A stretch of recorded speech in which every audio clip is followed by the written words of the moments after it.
പന്നകാഭരണ റാണി പുരാണി.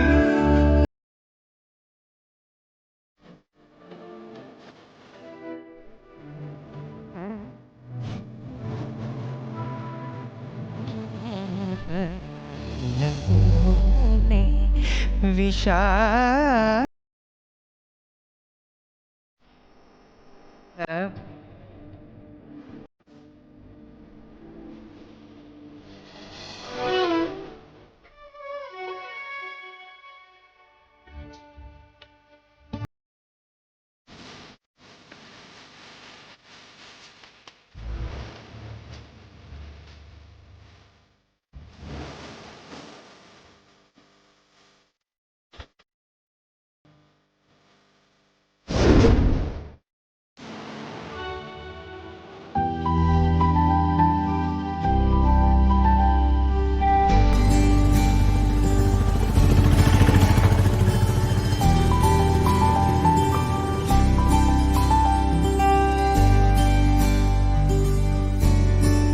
നാണക്കേടാ ഇത്.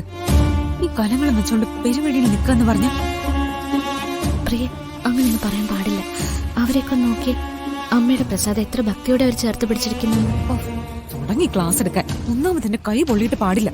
അതിന്റെ കൂടെയോ ഈ കലം വിൽപ്പനക്കാരെ പോലെ നടുറോഡിലുള്ള നിപ്പ്. എന്ത് ചെയ്യാനാ? ഇങ്ങനൊരു സാഹചര്യം വന്നാൽ അത് സഹിച്ചല്ലേ പറ്റൂ. എനിക്ക് സഹിക്കാൻ പറ്റില്ല. ചേച്ചിക്ക് പിന്നെ പ്രത്യേകിച്ച് ഇമേജിന്റെ വിഷയമൊന്നുമില്ലല്ലോ. ഉപ്പത്തൊട്ടി കിടക്കുന്നവർക്ക് ഇമേജ് എന്ന വാക്ക് തന്നെ പരിചയം ഉണ്ടാവില്ല.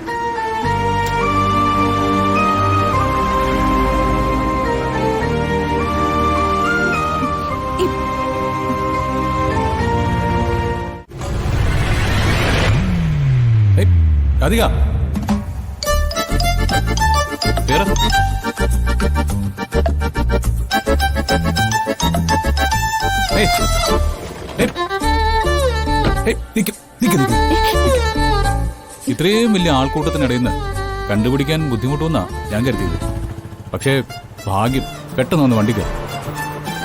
ഇല്ല, ഞാൻ തനിച്ച് വണ്ടിയിൽ വരില്ല. എന്നാ പിന്നെ നമുക്കേ ആ നിൽക്കുന്ന ആളുകളെല്ലാം കൂടി കാറി കയറ്റിയാലോ? മര്യാദയ്ക്ക് കയറി വണ്ണേ. വേണ്ട, ശരിയാവില്ല. ഞാൻ വേറെ ഏതെങ്കിലും വണ്ടി പിടിച്ചു വന്നോളാം. എന്നാ പിന്നെ ആയിക്കോട്ടെ. ഇത്രയും വെയിൽ കൊണ്ടിട്ട് മതിയായില്ലെങ്കിൽ ബാക്കിയോട് കൊണ്ടോ. എന്നെ മുത്തശ്ശി പറഞ്ഞു വിട്ടതാ തന്നെ കൂട്ടിക്കൊണ്ട് വരാൻ. ആ, മുത്തശ്ശിയുടെ വാക്ക് അനുസരിക്കാൻ താല്പര്യമില്ലെങ്കിൽ ബാക്കി താൻ തീരുമാനിച്ചു. അത് വേണ്ട. ആ, എന്നാ പിന്നെ വാ. അതെ, പ്രിയങ്ക കുറച്ചു മുമ്പ് ഒരു ഓട്ടോ വിളിച്ചു പോയി. ഭാഗ്യം. അതുകൊണ്ടല്ലേ തനിക്ക് ഒറ്റയ്ക്ക് ഈ വണ്ടിയിൽ കയറാൻ തോന്നി. പെട്ടെന്ന് കയറ്. എന്തേ കാണിക്കുന്നത്? എന്താ? അപ്പോ എന്നെ ഡ്രൈവർ ആക്കിയിട്ട് കൊച്ചമ്മ പുറകിലിരിക്കാനാണോ ഉദ്ദേശിക്കുന്നത്? അയ്യോ, അങ്ങനെയൊന്നും അല്ല. പിന്നെ അതെ, എനിക്ക് ഡ്രൈവ് ചെയ്യുമ്പോ സൈഡിലിരിക്കുന്ന ആരോടെങ്കിലും സംസാരിച്ചുകൊണ്ടേയിരിക്കണം. മര്യാദക്ക് ഫ്രണ്ടിൽ കയറും. ഇല്ല. ആ, അതെ, ഇനി അനുസരിച്ചില്ലെങ്കിലേ ഞാൻ താലി കെട്ടിയ പെണ്ണ് എന്നെ അനുസരിക്കുന്നില്ല എന്ന് എനിക്കിത് അവരോടെല്ലാം പറയേണ്ടി വരും. പറയട്ടെ? പറയട്ടെ? ചേച്ചിമാരെ, വേണ്ട, ഞാൻ കേറിക്കോളാം. കേറ്.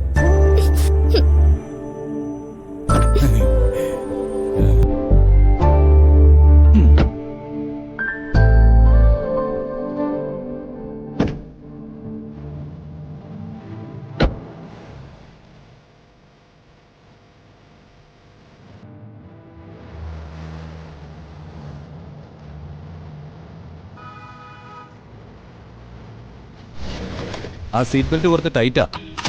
ഞാൻ ഇട്ടേരണോ? അയ്യോ വേണ്ട, ഞാൻ ഇട്ടോളാം.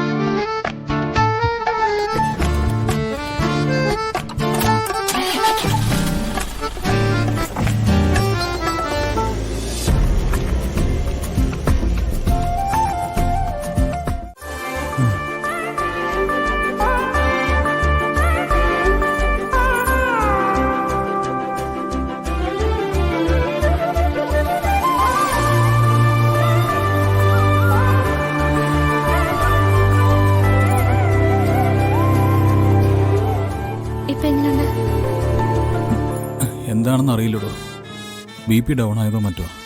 ഇത് കൈ വിറയ്ക്കുന്നത് കണ്ടോ?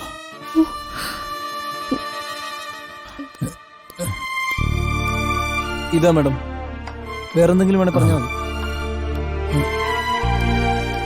കഴിക്കേ കഴിക്കേ. ഞാൻ എടുത്തുതരാം.